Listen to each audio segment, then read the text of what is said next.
En fait, j'avais encore une fois pas prévu de vous retrouver. En fait, ce qui se passe en ce moment, c'est que j'ai plein d'idées de vidéos. Il y a plein de petites choses dont j'aimerais parler. Et à chaque fois, je fais face à ce truc un peu de ça va être nul. Tu vas faire un truc, mais ça va jamais être exactement comme tu veux que ça soit fait. Euh, En fait, j'arrive pas à cadrer mes idées, j'arrive pas à concrétiser mes idées. Euh, ouais, il y a plein de choses comme ça que j'arrive pas à faire. Et je pense que c'est aussi parce qu'en ce moment je suis très stressée. Et qui dit stressée dit légèrement déprimée entre guillemets. Et ouais, je me dis ouais, tout ce que tu vas faire c'est nul, etc. Et, euh, et je sais pas, j'avais envie d'en discuter. Et aussi oui, ce qui s'est passé, c'est que là aujourd'hui à l'heure à laquelle je vous parle, on est vendredi 13 et il est 16h18, j'ai 91 abonnés. Et ça peut paraître... Merde. Et ça peut paraître mais totalement ridicule vu de ce point de vue-là. Mais je pense que je vous l'avais dit dans l'autre vidéo, mais en fait quand j'ai ouvert ma chaîne, je pensais que pendant 6 mois, 1 an, j'allais rester genre à 5, 10, allez peut-être 15 abonnés. 15 abonnés quoi, grand max, et que ouais j'aurais peut-être des vues mais qu'il n'y aurait pas des gens qui s'abonneraient, qui se fidéliseraient entre guillemets, enfin je sais pas comment expliquer. Et en fait je m'étais dit le jour où j'ai 100 abonnés, je partagerai ma chaîne sur mon Insta, sur mon Facebook. Je dirais à ma petite sœur qui a presque 20 000 abonnés sur Instagram, vas-y tu peux partager une de mes vidéos qui te plaît, etc. Et sauf qu'en fait je me dis dans 9 personnes je vais avoir 100 abonnés, mais en fait j'ai pas du tout envie de partager ma chaîne encore. J'ai encore envie que ce soit un truc où les gens me suivent parce que ils ont apprécié une ou deux ou toutes mes vidéos, peu importe, et que ils me font confiance entre guillemets, et pas parce que je suis telle personne que cette personne a connue sur Instagram ou a connue au lycée ou connaît ma petite sœur, enfin voilà. Et, euh, et du coup ça me fait flipper. Et du coup j'ai peur de sortir une autre vidéo et d'avoir 100 abonnés, de me dire oh, mon dieu qu'est-ce que je fais, alors que c'est totalement ridicule. Enfin d'ailleurs rien ne m'oblige à faire ça. En fait je me mets des freins toute seule dans ma tête, vous voyez, parce que c'est une excuse bidon ce que je viens de vous donner, mais c'est réellement ce qui se passe dans ma tête. Et ma tête a des réflexions complètement bidons. Et je sais pas pourquoi. Si c'était aussi simple, oui, je vous en parlerai même pas. Mais ouais, du coup, ça m'angoisse, ça me stresse, j'ai peur de mal faire. Et à la fois, quoi qu'il arrive, en fait, je ferai forcément un truc de mal. Je ferai forcément un truc de pas parfait, parce que c'est jamais parfait. Et je ferai forcément quelque chose. euh, il y aura forcément une vidéo où je me dirai c'est pas 100% exactement ce que tu veux, parce que ça sera jamais 100% ce que je veux, car je suis très très dure avec moi-même et, et que je m'autocritique énormément. Alors oui, ça a certains avantages, mais le problème c'est que des fois ça freine en fait. On a tellement peur de pas faire un truc parfait qu'on fait rien. Et c'est nul, mais genre vraiment c'est trop nul. C'est comme le fait que par exemple quand je voulais créer ma chaîne YouTube, j'en parlais, je disais oh, j'ai trop envie de créer une chaîne YouTube, machin. Je m'étais fait offrir une caméra pour Noël, vous imaginez, et j'ai mis 7-8 mois avant de tourner ma première vidéo. Enfin non, j'en avais déjà tourné même d'ailleurs. J'avais déjà tourné une vidéo, genre 1 mois plus tard, que je n'ai jamais postée, et je sais même pas si elle est encore quelque part dans mon ordi. Enfin bref, et en fait ouais voilà, c'est un petit peu pareil. J'ai envie de faire quelque chose, mais je me dis ouais ça sert à rien, ouais ça va être nul. Et au final je fais rien. Et, et ça me frustre, et ça me stresse. Et en plus, là, je commence mon mode révision. J'ai l'impression que je vais jamais m'en sortir. Et voilà, en fait, ça fait plein de tourbillons dans ma petite tête. Tiens, d'ailleurs, je vais vous raconter une histoire qui m'est arrivée il y a pas si longtemps. Il y a 10 jours. Euh, J'étais en TP des mathos. Mais c'est tout con comme histoire, hein, c'est vraiment ridicule. Et mais je pense qu'il y en a plein qui pourraient se reconnaître là-dedans. Et en fait moi je suis quelqu'un qui s'exprime peu à l'oral, même si on me pose une question je vais dire je sais pas alors que des fois je sais la réponse, mais vu que je suis jamais sûre de moi-même à 100%, bah, je préfère ne pas dire de réponse. Et là en fait on était en petit groupe et on passait de table en table et en fait on avait un prof référent qui nous donnait des cas de patients, etc. Euh, et nous disait bah tiens qu'est-ce que ça peut être, il a ça, machin, truc chouette, bon bref. Et, euh, et donc moi je me dis bon allez tu connais certains trucs et tout, tu commences à parler, vous êtes que quatre, il peut rien t'arriver. Donc premier prof, ça se passe bien, deuxième prof, ça se passe bien, on interagit. En plus c'était vraiment très interactif, je veux dire il y avait tout le monde dans mon groupe qui donnait des petites idées par-ci par-là et quatre cerveaux réunis, ça faisait vraiment un truc bien. Et on arrive à un stand en fait, enfin stand, on arrive au patient que la prof référente en fait du cours des mathos donc présentait le patient. Et bon, elle demande, bref, je vous passe les détails, quel type de carence peut être quel type de carence peut causer ce type d'anémie. Et je réponds une connerie. Et, et là, en fait, ce qui s'est passé dans ma tête, comment vous expliquer? En fait, si j'avais pu frapper mon cerveau et tout mon corps à l'intérieur de moi, je l'aurais fait. Et j'étais là dans ma tête, t'es trop conne, t'es trop nulle, t'es vraiment trop bête, putain mais t'es vraiment une merde, en plus c'est une question vraiment simple, tu le sais, même l'année dernière tu le savais déjà. Et j'étais énervée contre moi, j'étais fâchée contre moi, j'avais envie de me lever et d'aller me foutre une baffe, enfin c'était ridicule. Et limite je suis sûre que je suis devenue rouge et que je suis devenue gênée, parce que c'était une réponse mais débile, et je le savais en plus. Et du coup, dans ma tête, je me suis dit, bon, ok, tu fermes ta gueule, tu ne parles plus de tout ce TP parce que t'es trop conne et tu vas mettre limite en défaut les autres, enfin, tu vas faire perdre du temps à la prof. Enfin, vraiment, je me suis dit des trucs très durs envers moi-même. Et donc ça a duré, je dirais, 2-3 minutes et j'ai plus du tout parlé en fait pendant tout le cas. Pendant tout ce cas-là, jusqu'à ce qu'on passe à un autre patient en fait. Et bon, on change de prof, on change de cas clinique. Et puis je sais pas, je réfléchissais encore en fait à cette erreur que j'avais faite. Je réfléchissais encore à ce truc débile. Je me disais mais jamais t'oublies ça, jamais Rachel, t'es vraiment trop nulle. Et à un moment, je sais pas, j'ai eu un déclic en fait.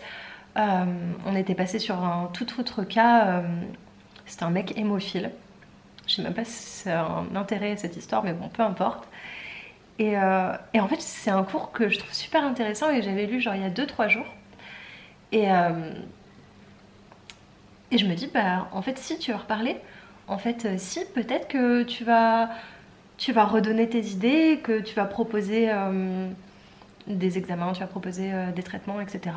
Parce que, en fait, bah, si tu te trompes, c'est pas très grave. Ça peut rien faire en fait parce que t'es étudiante en 3e année et il va rien t'arriver. Il va vraiment rien t'arriver si tu te gourres, à part peut-être que le prof va penser que t'es un peu con ou que t'as mal appris ton cours. Et encore, je pense qu'il en voit plein tous les jours qui se gourrent et c'est pas très grave. Et en fait, je me suis dit, bah c'est comme ça en fait qu'on devrait fonctionner, on devrait vraiment relativiser sur plein d'autres choses. Et je sais pas pourquoi. Enfin si, je sais pourquoi, mais ça je pense que je vous en parlerai dans une autre vidéo. Mais en gros, je me dis c'est fou à quel point on peut être dur avec soi-même, à quel point on peut se mettre des idées négatives envers soi-même dans notre tête, etc. Et, et à quel point ça peut nous bousiller en fait, nous faire perdre confiance en nous, alors qu'on fait typiquement la même chose que ces gens-là et que ces profs-là aussi, ils ont dû se gourer de temps en temps et que ça leur arrive et que ça arrive à tout le monde. Bon, j'espère sûrement moins aujourd'hui vu qu'ils sont profs et qu'ils ont des patients. mais c'est humain en fait. Et en fait, voilà, je me suis dit, le fait de se tromper, c'est pas une raison pour ne pas réessayer. Vous voyez ce que je veux dire? Mais c'est pas comme ça que je fonctionne la plupart du temps. Et c'est ça qui est fou, c'est qu'en fait j'ai très peur et de réussir et j'ai très peur d'échouer. Et En fait, souvent, alors je sais pas si c'est vraiment lié, mais souvent en fait, je vais choisir par exemple une option ou je vais m'attarder sur quelque chose pour laquelle je suis mauvaise à l'origine. Euh, alors, est-ce que c'est parce que j'aime le challenge? Oui, sûrement un petit peu, mais des fois je me dis, euh, est-ce que je ferais pas ça pour m'auto-saboter? Vous voyez ce que je veux dire? Euh, alors oui, il y a sûrement une grande part de curiosité parce que je suis quelqu'un de très curieuse. L'année dernière, on avait des options à choisir pour le second semestre. Et j'ai demandé l'UE recherche. Donc pour faire de la recherche, moi j'adore, c'est vraiment quelque chose qui me passionne. Et j'aurais pu choisir toute autre chose, mais j'ai choisi comme deuxième option physiologie. Et je suis nulle de chez nulle en physiologie. Mais comment vous dire que pour comprendre, je pense qu'il me faut 3 fois plus de temps qu'une personne classique. Euh, mais j'ai quand même choisi ça. Et j'ai eu une sale note d'ailleurs, je crois que j'ai eu un truc genre 7.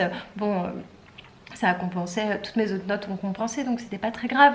Mais des fois je me dis, mais je me mets dans la merde en fait. Je me mets vraiment dans la merde toute seule et je sais pas pourquoi. Et j'ai toujours été comme ça d'ailleurs. C'est pas du tout quelque chose de nouveau, c'est pas spécifique à maintenant en fait. Au collège ou au lycée, j'étais très bonne dans tout ce qui était littéraire, langue, etc.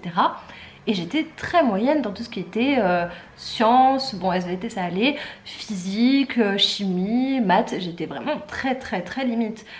Quand je vous dis limite, c'est que je pense qu'en maths en seconde, je devais avoir grand max 12, hein, mais grand max. Mais moi je voulais faire S. Et j'aurais pu choisir plein d'options différentes en terminale par exemple, mais j'ai choisi physique-chimie parce que j'étais nulle et j'adorais ça en fait. J'adorais faire de ma spécialité quelque chose dans laquelle j'étais mauvaise.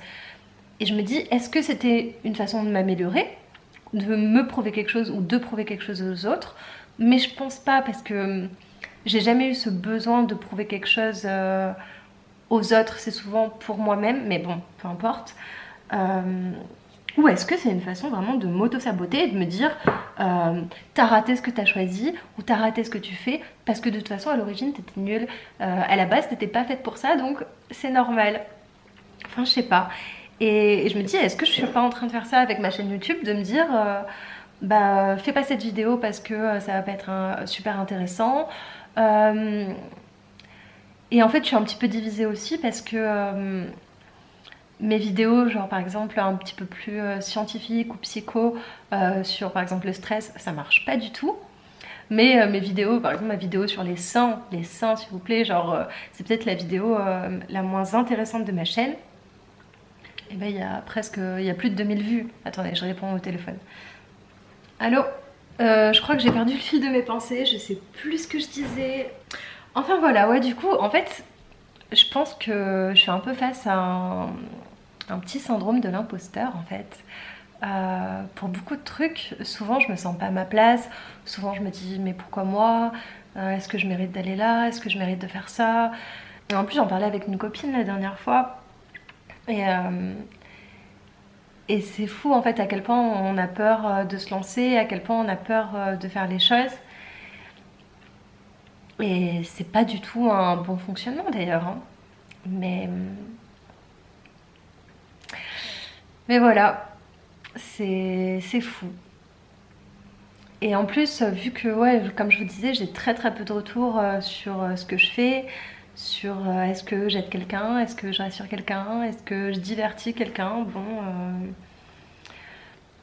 Enfin ouais, je sais pas, vu que j'ai pas de retour, bah, c'est assez compliqué pour moi. Et à la fois, euh, vu que je me suis fixé ce truc et que je me suis dit au moins une vidéo tous les 10 jours, tu t'en fous en fait si ça marche ou si ça marche pas, parce qu'en fait pour moi ça marche en fait ce que je fais, vu que j'ai 91 abonnés et que je pensais pas que... c'est rien du tout, mais je pensais pas qu'en 4 mois à peine j'aurais des gens qui me suivent, que j'aurais autant de vues, enfin voilà. Et, et ouais, à la fois ça me fait plaisir, à la fois ça me fait peur. Parce que ouais, j'ai peur de ne pas être à la hauteur. J'ai peur, bah, par exemple, de voir genre une personne se désabonner. Genre ça m'est arrivé 2 fois, genre des personnes qui se sont désabonnées de ma chaîne. Et je me dis, oh bah c'est trop triste, genre ça veut dire que c'est des personnes qui ont cru que j'allais faire un contenu qui allait les intéresser. Et au final non. Donc est-ce que j'ai mal fait les choses ou...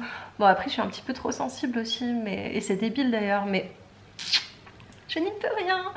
Et ouais, et par exemple quand j'ai quelqu'un qui met un pas j'aime, enfin un dislike sur ma vidéo, bah moi je suis genre là, ah mais pourquoi tu fais ça, genre bon ok mets un dislike mais mets un commentaire pour m'expliquer bah pourquoi en fait. Moi j'ai trop envie de savoir pourquoi c'est pas bien, t'as pas aimé parce que tu me trouves insupportable, parce que je sais pas, j'ai dit une bêtise, parce que le contenu t'intéresse pas, enfin j'ai besoin de savoir en fait. j'ai ouais en fait j'ai vraiment très envie de bien faire. Et comme j'ai très peur de pas bien faire, bah des fois je fais pas. Ou... Et je suis jamais satisfaite, en tout cas jamais pleinement satisfaite. Et, mais bon, je pense que c'est propre à tout le monde, hein. On fait tous des choses et on se dit bon c'est pas parfait mais bon allez je me lance quand même, on verra bien ce que ça donne. Mais c'est dur en fait pour moi. C'est super dur de poster par exemple une vidéo dont je suis pas à 100% fière.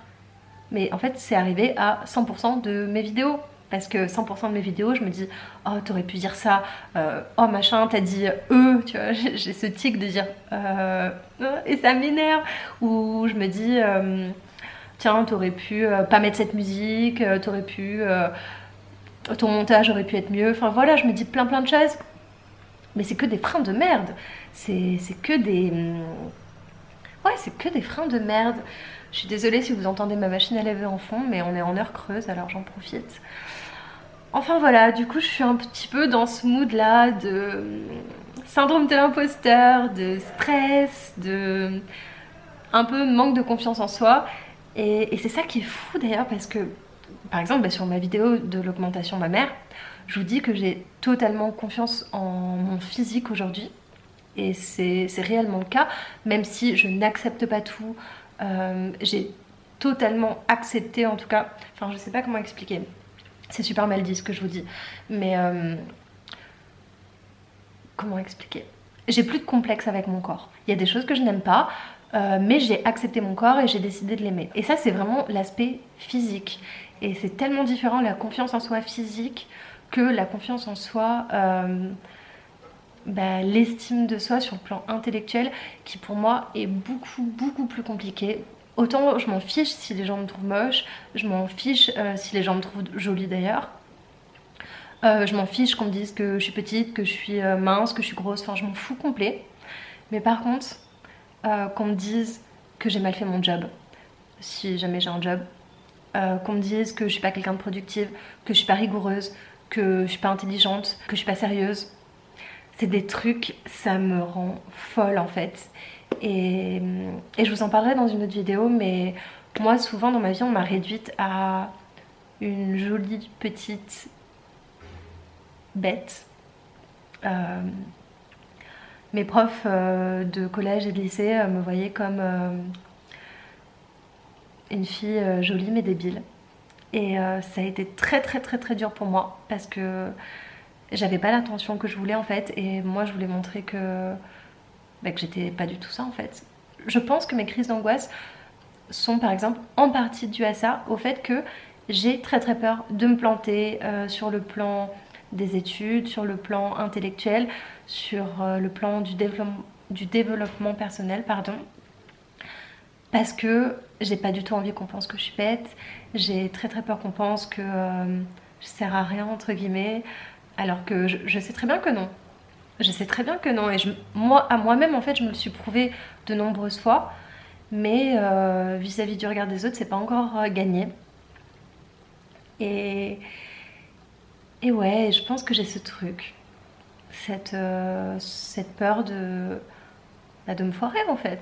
Et je pense que c'est très universel, et je pense que sûrement vous regardez cette vidéo vous dites bah moi aussi. Mais enfin, en fait c'est débile parce que... Enfin non, c'est pas débile, non, c'est pas débile. C'est c'est logique en fait. Je pense qu'on est tous un peu comme ça.